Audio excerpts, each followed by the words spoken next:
نحمدہ ونصلی ونسلم علی رسولہ الکریم اما بعد اللہم صلی علی محمد وعلی آل محمد کما صلیت علی ابراہیم وعلی آل ابراہیم انک حمید مجید اللہم بارک علی محمد وعلی آل محمد کما بارکت علی ابراہیم وعلی آل ابراہیم انک حمید مجید۔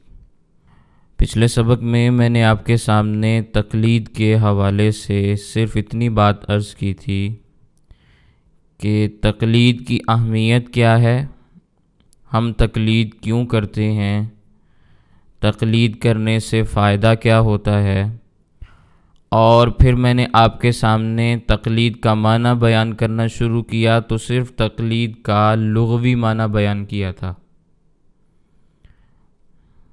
کہ اہل لغت اہل زبان لفظ تقلید کا کیا معنی بیان کرتے ہیں، اور پھر اس پر میں نے آپ کے سامنے احادیث بخاری شریف کے حوالے سے پیش بھی کی تھیں کہ تقلید قلادہ سے ہے، اور قلادہ کا معنی پٹا بھی ہے اور قلادہ کا معنی ہار بھی ہے، اور اس کو میں نے آپ کے سامنے سمجھانے کی بھرپور انداز میں کوشش بھی کی تھی۔ امید ہے کہ آپ کو یہ بات سمجھ میں آئی ہوگی۔ آج میں نے آپ کے سامنے تقلید کا اصطلاحی معنی بیان کرنا ہے۔ جس طرح لغوی معنی میں نے لغوی کی تشریح بیان کی تھی کہ لغوی کہتے کسے ہیں، ابھی بھی میں نے آپ کے سامنے یہ بات بیان کی کہ اہل زبان جس لفظ کا جو معنی بیان کریں وہ لغوی معنی کہلاتا ہے۔ اسی طرح اصطلاحی معنی کا مطلب یہ ہوتا ہے کہ اہل فن فیلڈ والے لوگ اس لفظ کا اس جملے کا جو معنی اور جو مطلب بیان کرتے ہیں وہ کیا ہے، اسے اصطلاحی معنی کہا جاتا ہے کہ فن والوں کے ہاں تقلید کا کیا معنی ہے، مقلدین کے ہاں تقلید کا کیا معنی ہے، یا فقہاء کے ہاں تقلید کا کیا معنی ہے۔ اس کو آپ اس انداز میں بھی بیان کر سکتے ہیں۔ تو آپ کے سامنے میں نے کچھ عبارات لکھی ہوئی ہیں تقلید کے اصطلاحی معنی کے حوالے سے۔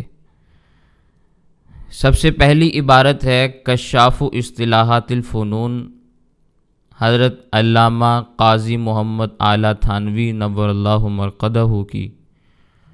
اس میں تقلید کا اصطلاحی معنی ان الفاظ میں بیان کیا گیا ہے: التقلید اتباع الانسان غیرہ فیما یقول او یفعل معتقدا للحقیت من غیر نظر الى الدلیل کأن هذا المتبع جعل قول الغیر او فعله قلادة فی عنقه من غیر مطالبة دلیل۔ ترجمہ اس کا یہ ہے کہ تقلید کا مطلب یہ ہے کہ انسان حسن ظن کی وجہ سے کسی کے قول یا کسی کے فعل کو تسلیم کر لے اور اس سے دلیل کا مطالبہ نہ کرے، اس طرح سے کہ گویا اتباع کرنے والا شخص دوسرے کے قول یا فعل کو اپنے گلے کا ہار بنا لیتا ہے اور اس سے دلیل کا مطالبہ نہیں کرتا۔ یہ تقلید کا اصطلاحی معنی ہے جو قاضی محمد اعلیٰ تھانوی رحمہ اللہ نے اپنی کتاب میں بیان کیا کہ تقلید کا مطلب یہ ہے کہ آپ کسی آدمی کو بہترین سمجھتے ہوئے اس کے علم، اس کے تدبر، اس کی فقاہت کو تسلیم کرتے ہوئے آپ اس کی بات کو یا آپ اس کے کام کو اپنے لیے مشعل راہ سمجھ لیتے ہیں، تسلیم کر لیتے ہیں کہ یہ کام ایسے ہی درست ہے جیسے کہ انہوں نے فرمایا ہے، اور پھر آپ ان سے دلیل کا مطالبہ نہیں کرتے، بس جیسے جیسے وہ کرتے ہیں، جیسے جیسے وہ کہتے ہیں آپ بھی ویسا ویسا کہنا اور کرنا شروع کر دیتے ہیں۔ تو گویا آپ کسی دوسرے کے قول یا فعل کو اپنے گلے کا ہار بنا رہے ہیں، تو یہ تقلید ہے۔ لیکن اس میں آپ دلیل کا مطالبہ نہیں کرتے۔ مطالبہ دلیل الگ ہوتا ہے، دلیل کا نہ ہونا الگ ہوتا ہے، یہ دو چیزیں الگ الگ ہیں۔ یہاں میں نے مطالبہ دلیل کی بات کی ہے کہ دلیل کا مطالبہ نہیں کیا جاتا۔ اس کا مطلب یہ نہیں ہوتا کہ ان کے قول یا فعل کے اوپر کوئی دلیل موجود نہیں ہوتی۔ دلیل موجود ہوتی ہے، لیکن اس دلیل کو دکھانے کا مطالبہ نہیں کیا جاتا، یہ تقلید ہے۔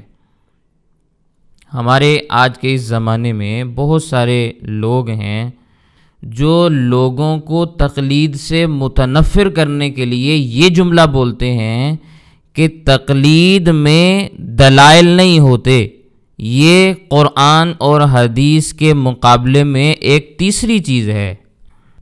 اور پھر وہ کہتے ہیں کہ بھی جا کے ذرا اپنے کسی علامہ صاحب سے، کسی مولوی صاحب سے، کسی عالم سے ذرا دلیل کا مطالبہ کر لو۔ سمجھ آ رہی ہے؟ تو وہ ہمیں مطالبہ دلیل کے اوپر اکساتے ہیں۔ تقلید میں مطالبہ دلیل نہیں کیا جاتا، دلیل موجود ہوتی ہے۔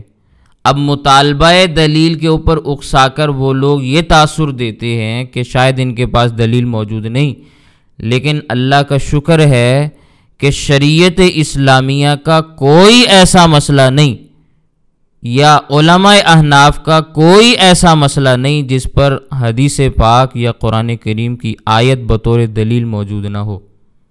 ہاں، آپ نے پڑھی نہیں ہے، آپ کا قصور ہے، ہم نے پڑھائی نہیں، ہمارا قصور ہے۔ اس کا یہ مطلب نہیں کہ دلائل موجود نہیں۔ جو پڑھتے ہیں ان کو اندازہ ہے کہ ایک ایک مسئلے کے اوپر کتنی کتنی احادیث آتی ہیں، کیسے کیسے قرآن کریم کی آیات سے مسائل کا استنباط اور استخراج ہوتا ہے، کیسے مسائل نکلتے ہیں۔ یہ پڑھنے والے جانتے ہیں، پڑھانے والے جانتے ہیں، جو اس فیلڈ میں رہتے ہیں ان کو معلوم ہے، ہر آدمی کو تو نہیں پتہ ہوتا۔ تو مطالبہ دلیل الگ ہے اور دلیل کا نہ ہونا الگ ہے۔ ہم دلیل کا مطالبہ نہیں کرتے، یہ عام آدمی کے لیے ہے کہ وہ دلیل کا مطالبہ نہیں کرتا۔ عام آدمی مثال کے طور پر میرے پاس مسئلہ پوچھنے کے لیے آئے گا کہ بھئی مولانا صاحب فلاں مسئلے کا جواب چاہیے، تو میں کہوں گا اس کا یہ جواب ہے۔ اب وہ کہے گا کہ بھی اس پر دلیل کیا ہے؟ یہ دلیل کا مطالبہ، یہ مقلد کی نشانی نہیں۔ مطالبہ دلیل کرنا یہ مقلد کی نشانی نہیں۔ اس کا مطلب یہ نہیں کہ جو میں نے مسئلہ بیان کیا وہ مسئلہ غلط ہے، کہ میرے پاس دلیل موجود نہیں۔ ظاہر ہے مسئلہ میں نے درست بیان کیا، میں نے قرآن کریم کی کسی آیت سے بیان کیا یا کسی حدیث پاک سے بیان کیا یا کسی فقہی اصول کے زیر اثر میں نے اس مسئلے کو بیان کیا ہے۔ اس کا یہ مطلب نہیں میرے پاس دلیل موجود نہیں۔ معاملہ یہ ہے کہ آپ نے دلیل کا مطالبہ کیا ہے، میں آپ کو دلیل دینے کا پابند نہیں ہوں، میں آپ کو دلیل دینے کا پابند نہیں ہوں۔ مسئلہ یہ ہے کیونکہ ہم تقلید کو تسلیم کرتے ہیں اور تقلید کرنے والے ہیں، اس لیے ہم یہ بات کہتے ہیں، لیکن لوگ اس بات کا غلط مطلب لیتے ہیں۔ اس لیے اگر کوئی آج کے زمانے میں مطالبہ دلیل کرتا ہے تو ہم کہہ دیتے ہیں یہ دلیل موجود ہے، لے لو بھائی، موج کرو۔ دینی نہیں چاہیے تھی تمہیں، کیونکہ تمہیں کون سا سمجھ آنی ہے۔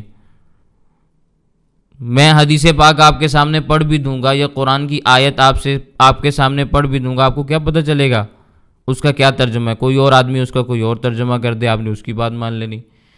تو علم ہوگا، صلاحیت ہوگی تو دلیل اس کو دو تو بات سمجھ بھی آئے گی نا، وہ پکا ہو کے اس کے اوپر چلے گا بھی۔ یا تو تھوڑا سا وقت نکال کے آؤ اور اچھے سے دلیل کو سمجھ لو۔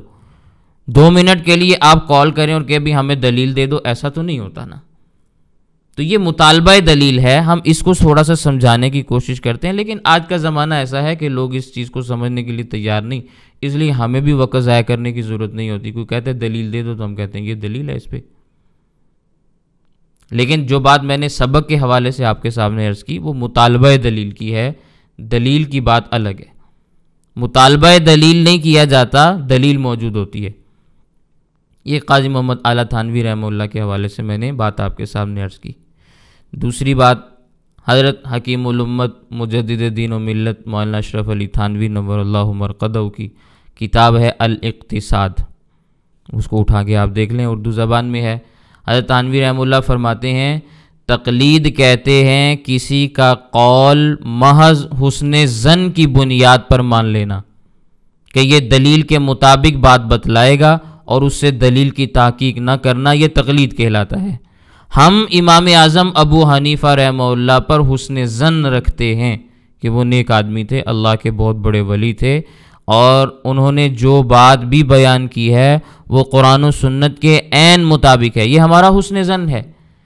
شافعی مذہب کو ماننے والا امام شافعی رحمہ اللہ کے متعلق یہی حسن ظن رکھتا ہے۔ حنبلی مذہب کا پیروکار حنبلی امام احمد بن حنبل رحمہ اللہ کے متعلق یہی حسن ظن رکھتا ہے۔ مالکی مذہب کا پیروکار امام مالک رحمہ اللہ کے متعلق یہی حسن ظن رکھتا ہے۔ اب وہ یہ سمجھتے ہیں کہ بلکہ ہم سب یہ سمجھتے ہیں کہ ہمارے ائمہ دلیل کے مطابق گفتگو کرتے ہیں، دلیل کے مطابق مسئلہ بیان کرتے ہیں، لیکن ہم ان سے دلیل کی تحقیق نہیں کرتے کہ بھی آیا جو تم نے حدیث پاک بیان کی ہے وہ صحیح بھی ہے یا غلط ہے، اس کا راوی کون تھا، آؤ ذرا راوی کی تحقیق کریں۔ تو یہ تقلید ہے کہ ہم حسن ظن رکھتے ہوئے کہ انہوں نے تحقیق کی ہے، ان کے علم کے مطابق، ان کے گمان کے مطابق، ان کا علم بھی ہم سے بلند، ان کا فہم بھی ہم سے بلند، وہ خیر القرون کے زمانے کے لوگ یا اس کے بعد کے زمانے کے لوگ، بہرحال ہمارے زمانے سے ہزارہا لاکھا درجہ بہتر زمانہ ان کا، تو اس بہترین زمانے میں جو علم جو فہم انہیں اللہ نے عطا فرمائی آج ہم اس کا تصور بھی نہیں کر سکتے، تو جو دلائل کی تحقیق انہوں نے کی وہ آج ہم نہیں کر سکتے، اس لیے حسن ظن کی بنیاد پہ ہم ان کے مسئلے کو قبول کر لیتے ہیں، اسے کہتے ہیں تقلید۔ بات سمجھ میں آ گئی؟ یہ تقلید ہے کہ آپ حسن ظن کی بنیاد پر کسی کے قول یا فعل کو تسلیم کر لیتے ہیں کہ لازمی بات ہے اس نے اپنی طرف سے بات نہیں کہی، اس کا اللہ والا ہونا، اس کا فہم و فراست والا ہونا، اس کا علم والا ہونا اس بات کا متقاضی ہے کہ وہ غلط مسئلہ نہیں بیان کر سکتا، وہ دلیل کے مطابق بات ہی کہے گا جب بھی کہے گا، اس لیے ہم اسے دلیل کی تحقیق نہیں کرتے۔ سمجھ آ گئی؟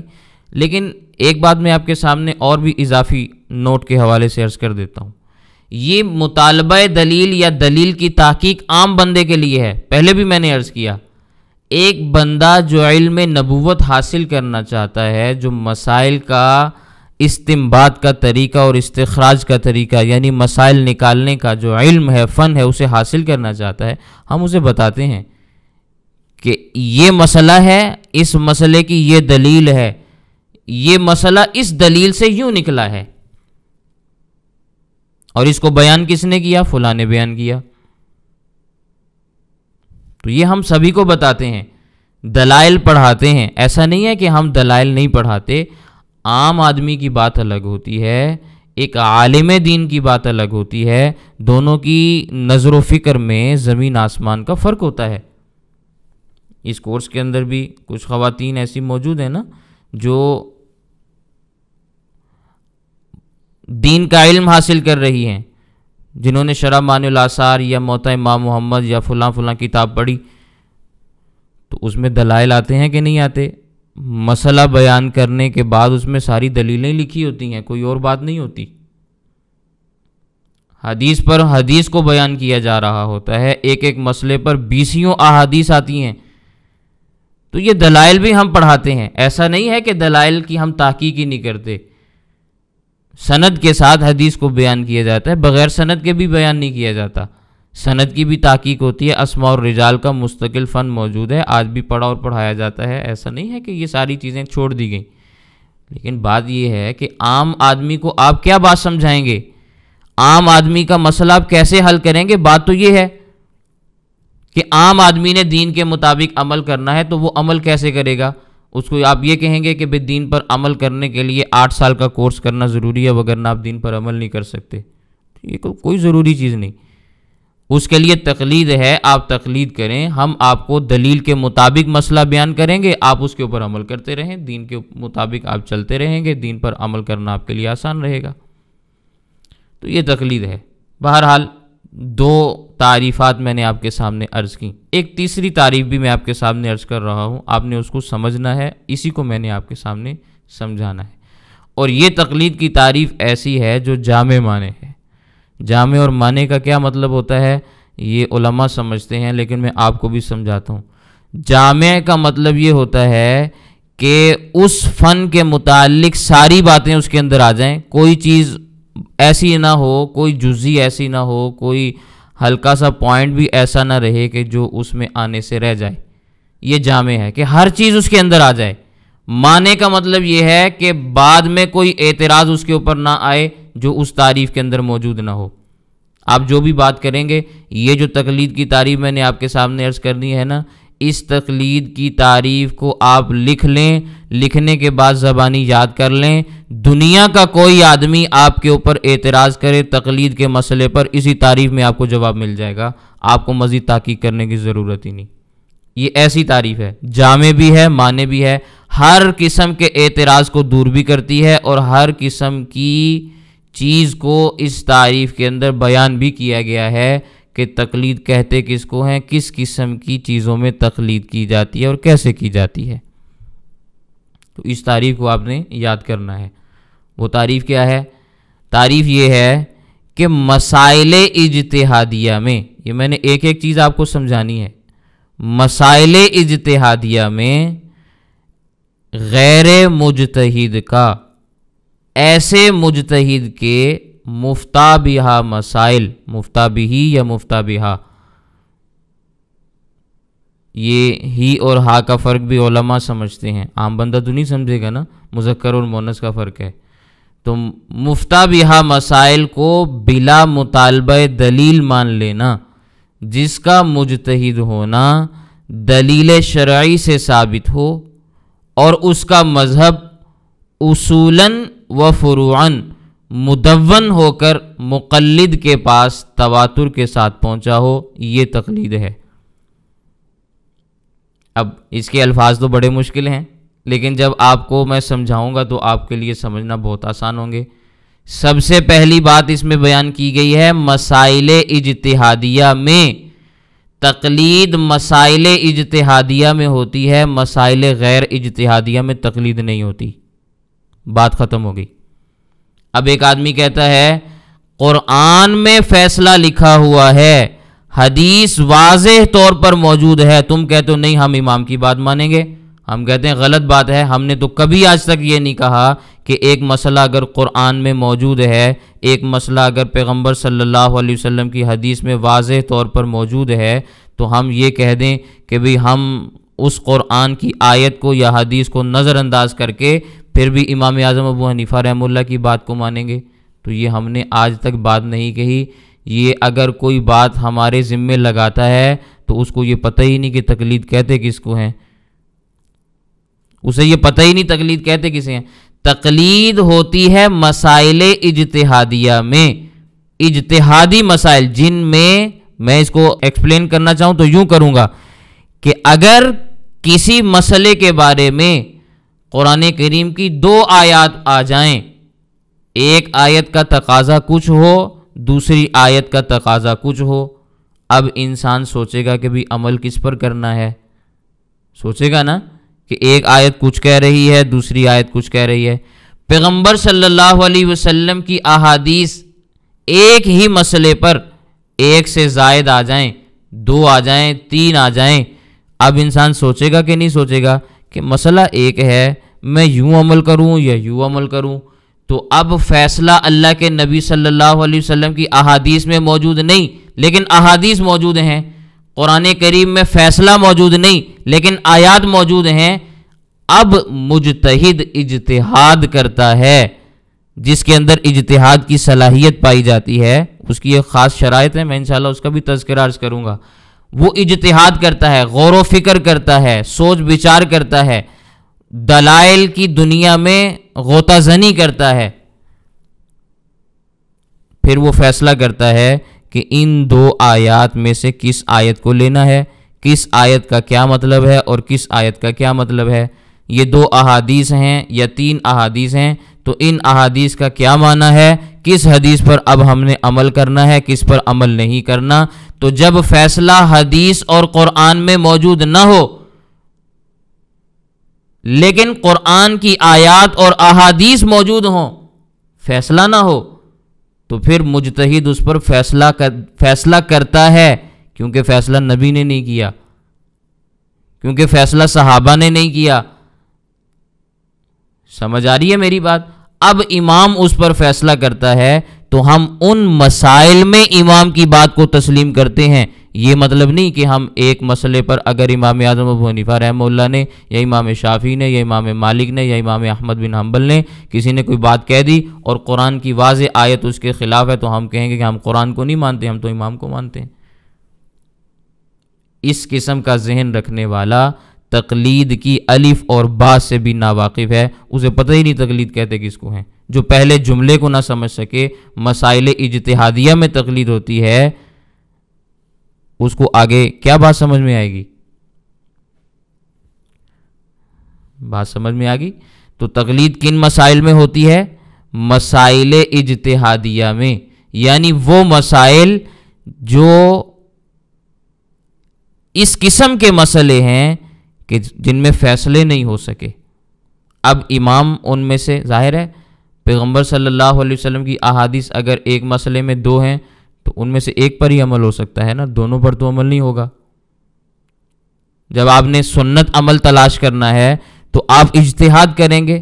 اب ایک معاملہ میرا ہے کہ میں اجتہاد کروں، یا آج کے زمانے کے کسی آدمی کا ہے کہ وہ آج بیٹھ کر اجتہاد کرے، اور ایک معاملہ امام اعظم ابو حنیفہ رحمہ اللہ تعالیٰ کا ہے کہ وہ امام اعظم صحابہ کے شاگرد ہیں، صحابہ کے زمانے میں علم حاصل کر رہے ہیں، صحابہ کی مجالس میں جا رہے ہیں، صحابہ سے علم دین حاصل کر رہے ہیں اور آگے اپنے شاگردوں کو سکھا رہے ہیں۔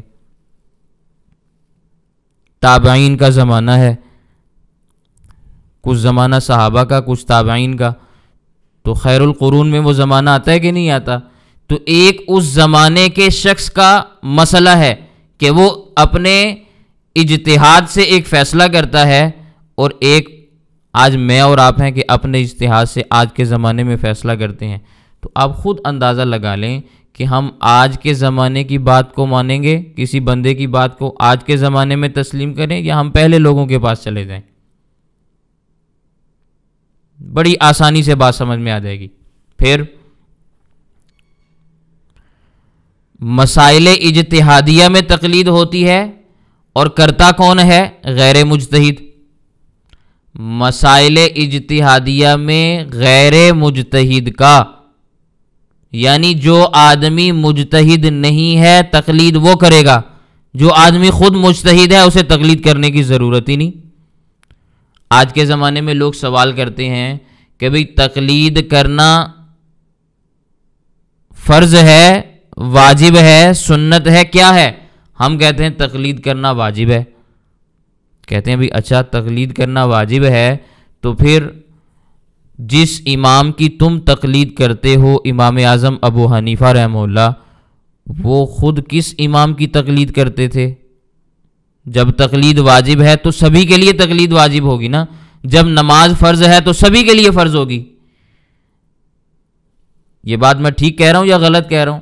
نماز فرض ہے تو سبھی نے نماز پڑھنی ہے، وہ بڑا ہے یا چھوٹا ہے، صحابی ہے، غیر صحابی ہے یا نبی ہے، نماز سب کے اوپر فرض ہے۔ جو بھی بالغ ہو جائے گا اس کے اوپر نماز فرض ہو جائے گی۔ نماز کی فرضیت کی کچھ شرائط ہیں، بس وہ پوری ہو جائیں تو نماز فرض ہو جاتی ہے۔ اب جس میں وہ شرطیں پائی جائیں گی اس کے اوپر نماز فرض ہوگی، نہیں پڑھے گا تو گناہ گار ہوگا، کوئی آدمی اس سے چھٹکارا حاصل نہیں کر سکتا۔ تو اسی طرح جب تقلید واجب ہے تو سبھی کے لیے واجب ہوگی نا۔ تو پھر سوال پیدا ہوتا ہے امام اعظم ابو حنیفہ رحمہ اللہ نے یہ وجوب والا عمل کیسے کیا؟ انہوں نے کس کی تقلید کی، اور انہوں نے اس جو واجبی ایک عمل تھا اس کو کیسے ادا کیا؟ یہ سوال وہ آدمی کرے گا جس کو تقلید کی تعریف نہیں آتی۔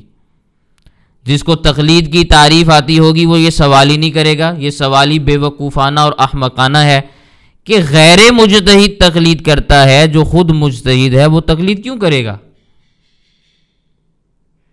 مسائل اجتہادیہ میں غیر مجتہد مجتہد کی تقلید کرتا ہے۔ امام اعظم ابو حنیفہ رحمہ اللہ مجتہد ہیں، ان کی تقلید کی جاتی ہے، ان کو کسی کی تقلید کرنے کی ضرورت نہیں۔ یہ بالکل اسی طرح ہے، ہر امتی پر نبی کا کلمہ پڑھنا لازم اور ضروری ہے۔ لازم اور ضروری ہے کہ نہیں ہے؟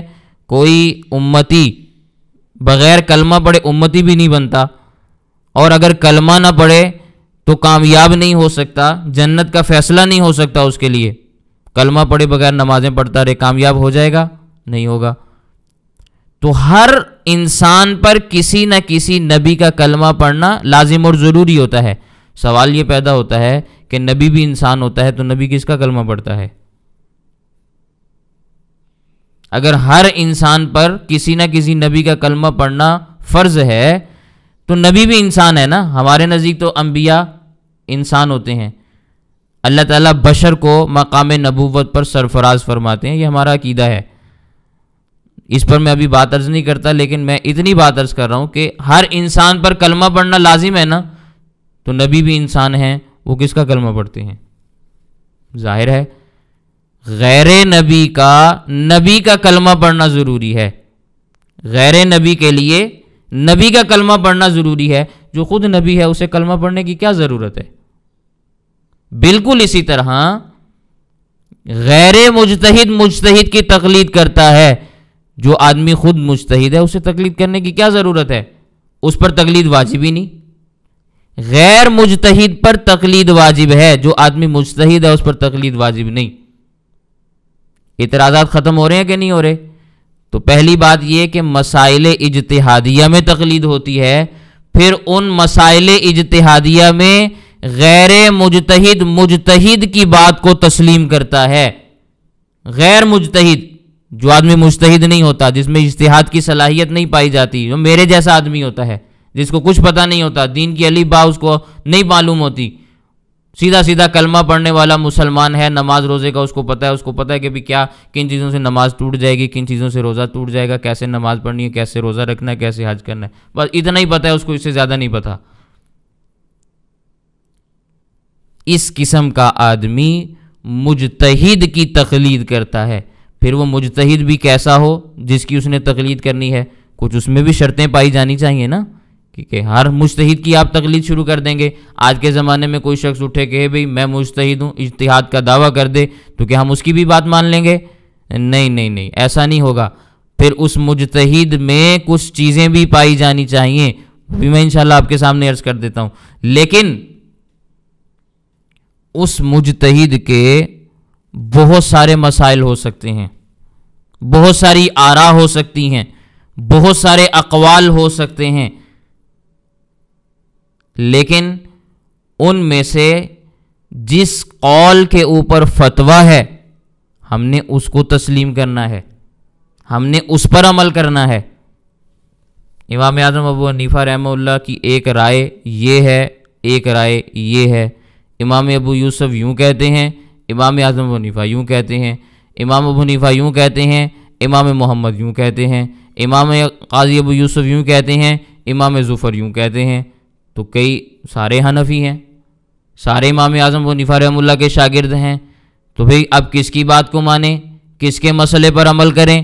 ایک نے مسئلہ یہ بیان کر دیا، دوسرے نے یہ کر دیا، اب کس کے پاس جائیں؟ ہاں، اب آپ کے پاس حل موجود ہے کہ آپ جس مجتہد کی تقلید کرتے ہیں اس مجتہد کے اقوال میں سے، آراء میں سے جس قول پر فتویٰ ہے اس قول کو آپ اپنی زندگی میں لائیں گے، اس پر آپ عمل کریں گے۔ اس کو کہتے ہیں مفتہ بہا مسائل، کہ جن مسائل کے اوپر فتویٰ دیا گیا ہے، جن مسائل رائے موجود ہے کہ یوں بھی ہو سکتا ہے، لیکن اس پر عمل تو کسی نے نہیں کیا، رائے ہے نا، تو رائے کی حیثیت رائے کی ہوتی ہے، یا آپ نے ایک تجویز پیش کی لیکن اس تجویز کو قبول کیا گیا یا نہیں کیا گیا، یہ بھی تو ذرا فیصلہ کرنا ہے نا۔ تجویز تو آ گئی، لیکن اس تجویز کو قبولیت بھی حاصل ہوئی کہ نہیں ہوئی، اس پر فتویٰ بھی دیا گیا کہ نہیں دیا گیا۔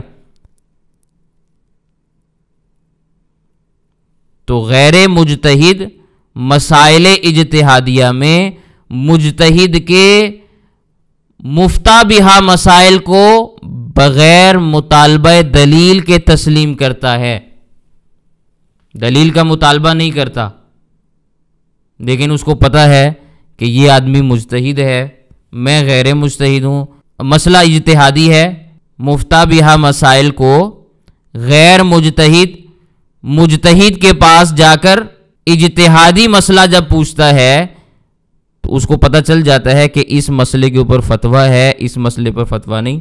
مفتی صاحب کے پاس آپ جاتے ہیں، جا کے آپ کہتے ہیں مفتی صاحب مجھے اس مسئلے کا حل بتا دیں، مجھے اس پہ فتویٰ دے دیں، تو مفتی صاحب آپ کو فتویٰ دیتے ہیں کہ نہیں دیتے؟ اس کا یہ مطلب نہیں کہ وہ ایک ہی رائے کتاب میں لکھی ہوئی ہے، آراء اور بھی لکھی ہوئی ہیں، لیکن مفتی صاحب نے فتویٰ کس رائے کے مطابق دیا اس کو ہم نے تسلیم کرنا ہے۔ اب وہ رائے جو قائم کی گئی ہے وہ کسی دلیل کی بنیاد پہ قائم کی گئی ہے، ایسے خامخواہ کسی نے منہ سے بات نہیں نکال دی، وہ کسی رائے کے اوپر مبنی ہے، کسی دلیل کے اوپر مبنی بات ہے، ایسے نہیں ہے کہ خامخواہ کسی نے کوئی بات کہہ دی۔ اب جب اس پر دلیل موجود ہے، آپ دلیل کا مطالبہ نہیں کر رہے تو آپ تقلید کر رہے ہیں۔ فتویٰ حاصل کرنے کے لیے جاتے ہیں، اجتہادی مسئلے میں غیر مجتہد کے پاس گیا، انہوں نے جا کر اس کو فتویٰ دے دیا، مفتہ بہا مسئلے کا علم ہو گیا، اب اس نے دلیل کا مطالبہ نہیں کیا کہ مفتی صاحب اس پہ کوئی دلیل بھی دو، دلیل بھی ساتھ لکھو، ایسے ہم خامخواہ بات کو قبول نہیں کرتے۔ تو اگر دلیل مانگے گا تو یہ تو اس کا مطلب ہے خود عالم ہے کہ اس کو پتہ ہے، کیونکہ دلیل کا علم جب اس کے سامنے بیان کیا جائے گا تو یا تو یہ اقرار کرے گا یا انکار کرے گا۔ تو جب اس کو پتہ ہی نہیں کہ میں نے اقرار کرنا ہے یا انکار کرنا ہے تو دلیل کا مطالبہ کیوں کر رہا ہے؟ اصولی سا موقف ہے، آپ کو پتہ ہی نہیں کہ یہ دلیل بنتی بھی ہے یا نہیں بنتی، لیکن کسی نے لکھ کر آپ کو دے دی، آپ چپ کر کے منہ اٹھا کے اس کو لے آئے، وہ تو میں نے آپ کو بتایا کہ یہ تو اس کی دلیل نہیں بنتی۔ اب آپ پریشان ہیں کہ بھئی یہ پھر کیسے لکھ دی کسی نے، اس کا مطلب غلط لکھ دی۔ تو بھئی جب آپ کے پاس اتنا علم ہی نہیں تھا کہ آپ اس دلیل کی جانچ پرکھ کر سکتے تو آپ نے مطالبہ کیوں کیا؟ اسی لیے تو ہم نے کہا تھا بھئی آپ غیر مجتہد ہیں تو آپ مطالبہ دلیل نہ کریں، مطالبہ دلیل کریں گے آپ ایسے ہی چوڑے ہو کے گھومتے رہیں گے کہ بھئی ہمارے پاس دلیل بھی ہے، حالانکہ اس دلیل کی الف اور بے کا بھی آپ کو علم نہیں کہ وہ دلیل بنتی بھی ہے کہ نہیں بنتی۔ تو کیا کر لیا آپ نے اس دلیل کو لے کر؟ تو غیر مجتہد اجتہادی مسئلے میں مجتہد کے مفتہ بہا مسائل کو بغیر مطالبہ دلیل کے مانتا ہے، لیکن وہ مجتہد کیسا ہو؟ وہ مجتہد ایسا ہو جس کا مجتہد ہونا دلیل شرعی سے ثابت ہو، جس کا مجتہد ہونا دلیل شرعی سے ثابت ہو، اس مجتہد کے مجتہد ہونے پر دلائل شرعیہ موجود ہوں، ہم تب اس کو مجتہد تسلیم کریں گے۔ یہ نہیں کہ آج کے زمانے میں آپ اٹھ کے دعویٰ کر دیں اجتہاد کا، میں دعویٰ کر دوں اجتہاد کا،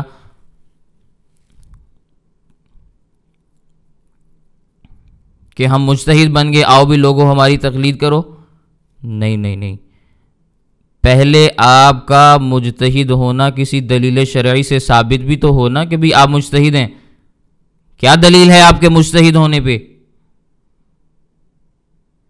اس پر دلیل پیش کرو نا۔ اس مجتہد کی بات کو بلا مطالبہ دلیل مانیں گے جس کا مجتہد ہونا دلیل شرعی سے ثابت ہو۔ اب اگر میں دلائل کی بات کروں تو ہمارے ہاں دلائل کتنے ہیں؟ 4 ہیں، قرآن کریم، حدیث پاک، اجماع امت، قیاس شرعی۔ علماء جانتے ہیں اس کو، دین کا علم پڑھنے والے جانتے ہیں کہ اہل سنت والجماعت کے ہاں یہ ادلہ اربع کہلاتے ہیں، 4 دلائل، ان سے مسئلے ثابت ہوتے ہیں۔ تو ہمارے نزدیک کبھی مجتہد کا مجتہد ہونا قرآن سے ثابت ہو جائے گا، کبھی کسی کا مجتہد ہونا حدیث سے ثابت ہو جائے گا، کبھی کسی کا مجتہد ہونا اجماع امت سے ثابت ہو جائے گا، قیاس تک جانے کی ہمیں ضرورت ہی نہیں پڑتی، یہیں سے مسئلے حل ہو جاتے ہیں۔ اگرچہ ادلہ 4 ہیں لیکن 3 تک ہمارے مسئلے حل ہو جاتے ہیں، چوتھے پہ ہمیں جانے کی ضرورت نہیں پڑتی۔ لیکن چلو کسی کے پاس قرآن بھی موجود نہیں، حدیث بھی موجود نہیں، اجماع بھی موجود نہیں، تو ہم کہتے ہیں قیاس شرعی کر لو۔ تو کسی کا مجتہد ہونا قیاس شرعی سے بھی ثابت ہو سکتا ہے، لیکن بات یہ ہے کہ مجتہد کا مجتہد ہونا دلیل شرعی سے ثابت ہونا چاہیے۔ جن لوگوں کے ہاں دلائل ہی 2 ہیں، قرآن اور حدیث، اس کے علاوہ وہ کسی اور چیز کو تسلیم نہیں کرتے، علل اعلان نعرہ لگاتے ہیں کہ اہل حدیث کے 2 اصول کتاب اللہ اور حدیث رسول، تو وہ ذرا قرآن کی کسی آیت سے اپنے بڑوں کا مجتہد ہونا ثابت کر دیں۔ جن کے مسائل وہ مانتے ہیں، قاضی شوکانی ہے یا البانی ہے یا یہ دوسرے تیسرے افراد ہیں جن کے مسائل کو انہوں نے سر پہ اٹھایا ہوا ہے، مانیں گے نہیں کہ ہم ان کی تقلید کرتے ہیں، لیکن اس مسئلے کی کیا تحقیق ہے، اس حدیث کی کیا تحقیق ہے، او جی البانی صاحب نے یہ بات بیان کی، تو تم البانی صاحب کے مقلد ہو، تم قاضی شوکانی کے مقلد ہو جو اس کی بات کو تسلیم کر رہے ہو، اس نے جیسے لکھ دیا آپ اس کو ایسے ہی آگے بیان کر رہے ہو۔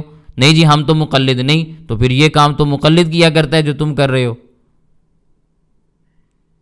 تم مانیں گے نہیں ہم تقلید کر رہے ہیں، لیکن عملاً کر کے دکھاتے ہیں کہ ہم تقلید کر رہے ہیں، زبان سے کہیں گے نہیں لیکن کر کے دکھائیں گے کہ ہم تقلید کرنے والے۔ لیکن بہرحال میں اس پر بات نہیں عرض کرتا، میں یہ کہہ رہا ہوں کہ جن لوگوں کے مسائل تم نے بیان کیے، مسائل محمدی، فقہ محمدی لکھی ہے کہ نہیں لکھی؟ مارکیٹ میں کتابیں موجود ہیں، جا کے دیکھ لیں۔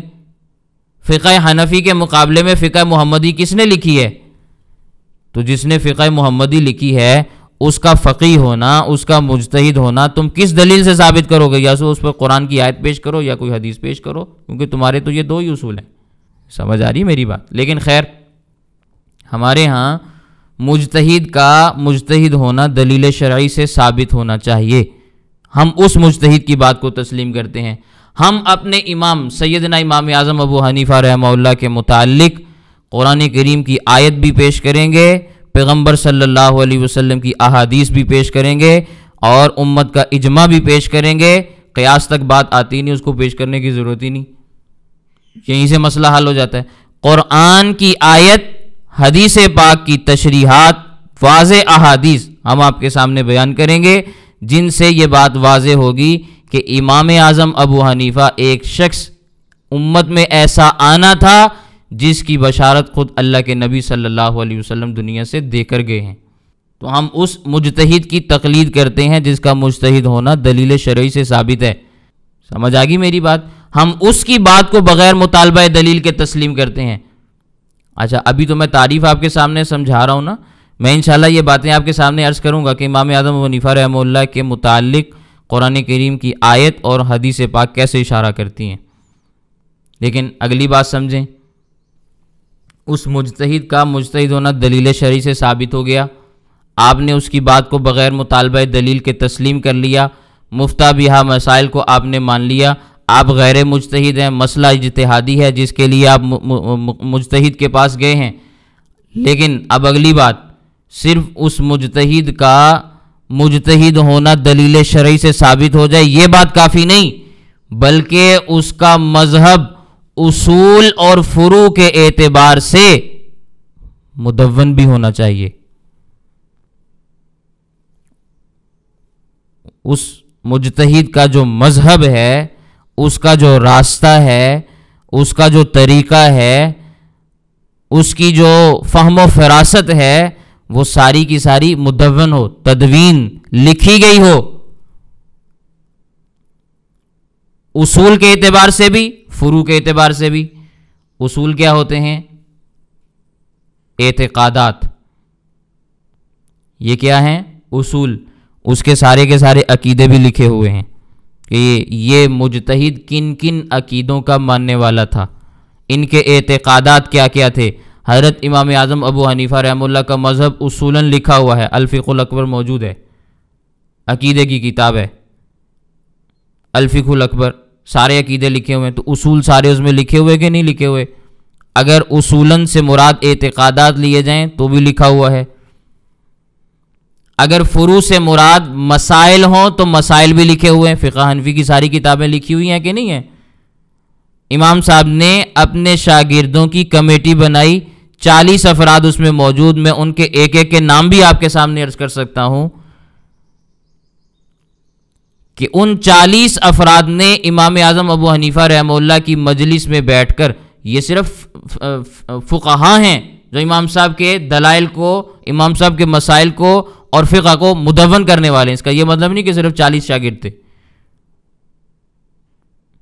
یہ 40 وہ ہیں جن کو فقاہت کا مقام و مرتبہ اللہ نے عطا فرمایا، تو یہ سارے کے سارے فقیہ ہونے کے باوجود امام صاحب کے سامنے بیٹھے ہیں، امام صاحب کے علوم کو لکھ رہے ہیں۔ تو امام صاحب نے اپنا مذہب اصول کے اعتبار سے بھی اور فروع کے اعتبار سے بھی دونوں طرح سے لکھوایا ہے، تدوین کروایا ہے، مدون کروایا ہے۔ تو مجتہد کا مذہب اصول کے اعتبار سے بھی اور فروع کے اعتبار سے بھی لکھا ہوا ہونا چاہیے۔ جس مجتہد کی آپ نے بات ماننی ہے، جس مجتہد کا مجتہد ہونا دلیل شرعی سے ثابت ہوا ہے، اس کا مذہب یوں لکھا ہوا ہونا چاہیے۔ اور صرف لکھا ہوا ہونا کافی نہیں کہ کسی نے لکھوایا اور اس کے بعد تاتاریوں نے ضائع کر دیا، نہیں نہیں نہیں نہیں، آج تک آپ کے پاس ویسے ہی پہنچا بھی ہو، تواتر کے ساتھ آپ تک پہنچا ہو کہ ہر زمانے میں اس کو نقل کرنے والے، اس کو پڑھنے والے، اس کو پڑھانے والے اتنی بڑی تعداد کے اندر ہوں کہ حکومتوں کی حکومتیں اس نظام کے تحت چل رہی ہیں، مدارس اور علماء اسی نظام کے تحت پڑھ رہے ہیں اور پڑھا رہے ہیں، اور کوئی ایک آدھا عالم نہیں، علماء کی ہزاروں کی تعداد میں، ہزاروں کی تعداد میں علماء وہاں سے فارغ ہوتے ہوں اور ان کو ڈگریاں جاری کی جاتی ہوں، حکومتوں کے قوانین فقہ کے مطابق بنتے ہوں، فیصلے فقہ کے مطابق چلتے ہوں، ہزار سال کی خلافتیں، حکومتیں اس مذہب کے مطابق چلی ہوں، یوں وہ مذہب تواتر کے ساتھ ہر زمانے میں اتنی بڑی مقدار میں چلتا چلاتا آپ تک پہنچا ہو، اب آپ نے اس کی بات کو ماننا ہے۔ کئی مجتہدین کو ہم تسلیم کرتے ہیں، ان کے اجتہاد کے ہم قائل ہیں، ان کو مقام اجتہاد پر اللہ نے فائز کیا، امام سفیان ثوری ہیں، عبداللہ ابن مبارک ہیں، امام جعفر صادق ہیں، دیگر حضرات ہیں، کتنے بڑے بڑے مجتہدین ہیں، ان کے کوئی ہم اجتہاد کی نفی نہیں کرتے کہ وہ مجتہد نہیں۔ مسئلہ یہ ہے ان کا مذہب اصولاً اور فروعاً لکھا ہوا ہم تک تواتر کے ساتھ نہیں پہنچا، یہ کسی نے 500 سال پہلے لکھا، کسی نے 400 سال پہلے لکھا، کسی نے ہندوستان میں بیٹھ کے لکھا اور کھاتے ان کے ڈال دیا، تو یہ چیزیں تو آپ خود اندازہ لگا لیں کہ دین کے مقابلے میں نیا دین ہے۔ سمجھ آ رہی ہے میری بات؟ تو تقلید اس انداز میں ہوتی ہے، اس کو تقلید کہا جاتا ہے کہ مسائل اجتہادیہ میں غیر مجتہد مجتہد کے مفتہ بہا مسائل کو بلا مطالبہ دلیل مانتا ہے۔ وہ مجتہد کیسا ہوتا ہے؟ اس کا مجتہد ہونا دلیل شرعی سے ثابت ہوتا ہے، پھر اس کا مذہب اصول اور فروع کے اعتبار سے لکھا ہوا ہو کر مقلد کے پاس تواتر کے ساتھ پہنچتا ہے۔ ہم اب تقلید کرنے والے شمار ہوتے ہیں، اب ہم ان کی بات کو مانتے ہیں، تو ہم مقلد ہیں اور وہ مجتہد ہیں۔ امام اعظم ابو حنیفہ رحمہ اللہ کے مذہب میں، فقہ حنفی میں، یہ ساری کی ساری چیزیں پائی جاتی ہیں، ان میں سے کوئی چیز بھی ایسی نہیں جو خارج ہو، یا کوئی اضافی چیز نہیں جو اس میں نہ آئی ہو۔ اس لیے ہم اپنے آپ کو حنفی کہتے ہیں اور امام اعظم ابو حنیفہ رحمہ اللہ کی فقاہت کو بیان کرتے ہیں، ان کے مسائل کے مطابق علم کو پڑھتے اور پڑھاتے ہیں۔ لیکن کن مسائل میں ہم فالو کرتے ہیں؟ مسائل اجتہادیہ میں۔ سمجھ آ گئی میری بات؟ تو یہ تعریف آپ نے اچھے طریقے سے یاد کرنی ہے، اور ایسے یاد کرنی ہے کہ آپ کو پتہ ہونا چاہیے کہ میں نے اس میں جو عنوانات آپ کے سامنے چھیڑے ہیں وہ ویسے ہی آپ کو معلوم ہونے چاہیے۔ یہ نہ ہو کہ آپ تعریف کے الفاظ کو زبان سے رٹ لیں، آپ کی زبان کے اوپر جاری ہو جائیں، لیکن آپ کو یہ معلوم نہ ہو کہ آپ کہہ کیا رہے ہیں۔ سمجھ آ گئی ہے میری بات؟ تو اس انداز میں آپ نے اس کو تقلید کی تعریف کو یاد کرنا ہے۔ پھر اگلی بات بھی میں آپ کے سامنے عرض کر دیتا ہوں۔ شریعت کے جو مسائل ہیں وہ دو قسم کے ہوتے ہیں۔ اسلامی شریعت کے جتنے بھی مسائل ہیں وہ دو قسموں پر مشتمل ہیں۔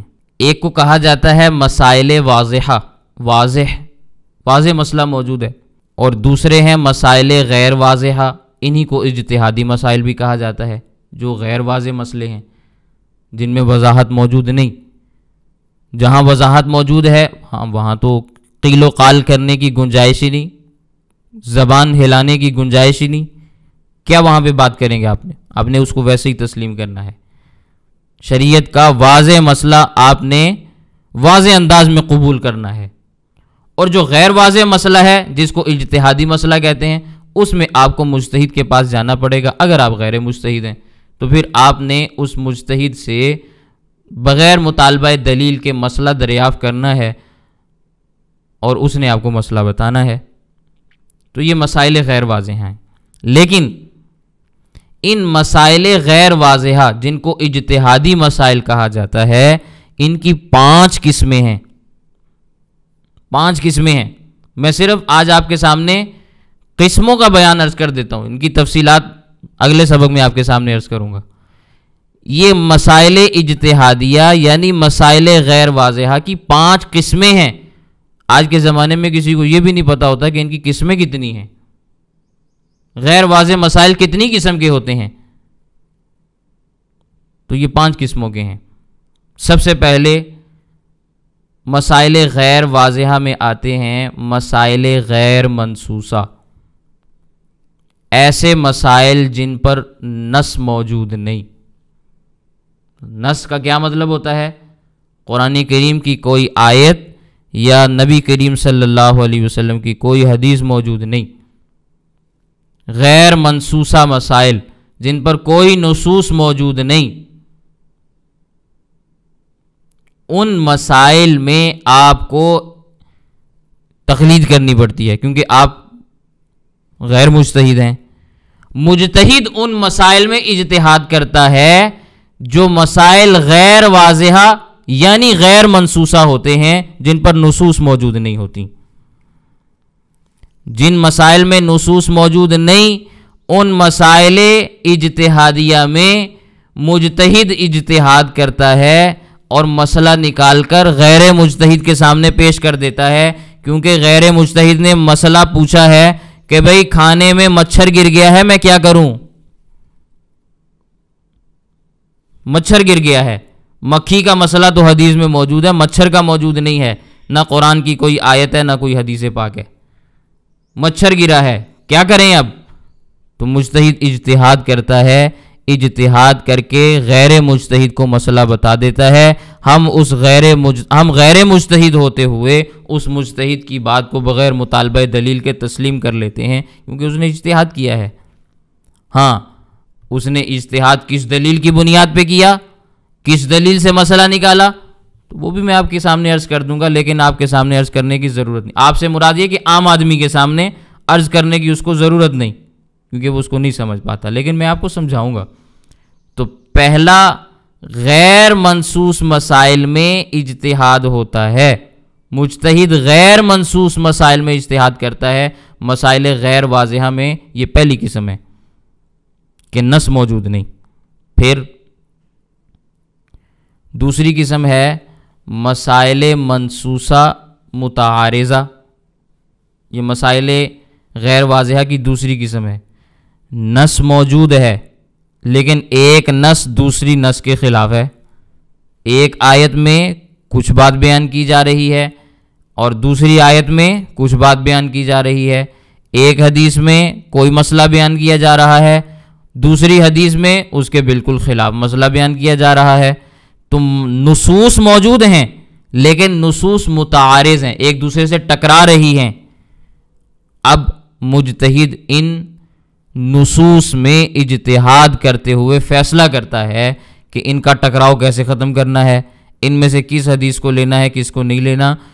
تو یہ مسائل غیر واضحہ ہیں، مسائل اجتہادیہ ہیں، ان میں مجتہد اجتہاد کرتا ہے اور مقلد اس کے اجتہاد کو بغیر مطالبہ دلیل کے تسلیم کر لیتا ہے۔ سمجھ آ گئی بات؟ تو دوسری قسم کیا ہے؟ مسائل منصوصہ متعارضہ، نصوص ایک دوسرے سے متعارض ہیں، ٹکراؤ میں ہیں۔ پھر تیسری چیز ہے مسائل غیر واضحہ میں مسائل منصوصہ مجملہ، مسائل منصوصہ مجملہ، نصوص موجود ہیں لیکن مجمل ہیں، اجمال کے ساتھ، تفصیل نہیں ہے۔ ایک اجمال ہوتا ہے اور ایک تفصیل ہوتی ہے۔ تفصیل انگلش میں کہتے ہیں ڈیٹیلز، اور اجمال کہتے ہیں شارٹ بات کو بیان کرنا، شارٹلی انداز میں کسی چیز کو بیان کریں تو عربی زبان میں اس کو اجمال کہتے ہیں۔ تو مسائل منصوصہ مجملہ کہ نص موجود ہے لیکن وہ نص واضح نہیں ہے، ڈیٹیل کے ساتھ کھول کر بات کو بیان نہیں کر رہی، اس کی میں مثال آپ کے سامنے عرض کروں گا۔ اجمال ہے، اس میں تفصیل نہیں آ رہی۔ تو اب مجتہد ایسے غیر واضح مسئلے میں، ایسے اجتہادی مسئلے میں اجتہاد کرتا ہے، اجتہاد کر کے اس اجمال کی تفصیل بیان کر دیتا ہے۔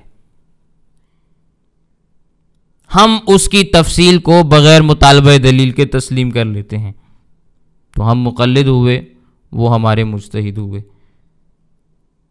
سمجھ آ گئی؟ یہ تیسری قسم ہے مسائل غیر واضحہ کی، جن میں مجتہد اجتہاد کرتا ہے اور مقلد اس اجتہاد کی تقلید کرتا ہے۔ پھر چوتھی قسم کا مسئلہ ایسا مسئلہ ہوتا ہے جس کو کہا جاتا ہے مسائل منصوصہ محتملۃ المعانی،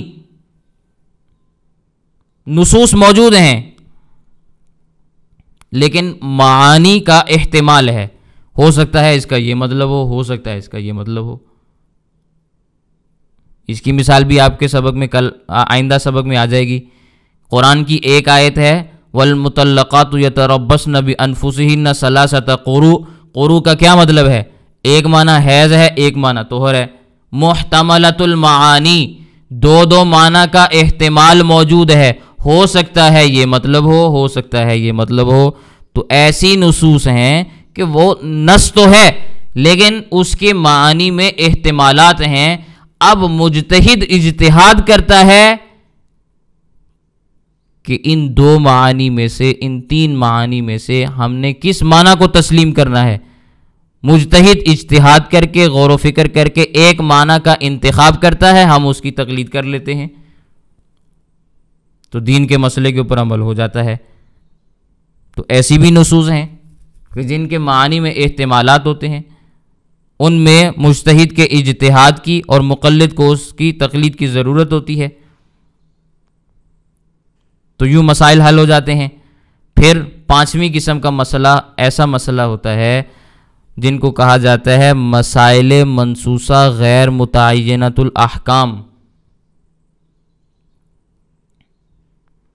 یعنی ایسا مسئلہ جو نص میں موجود ہے، نصوص تو موجود ہیں اس مسئلے میں لیکن اس کا حکم کیا ہے؟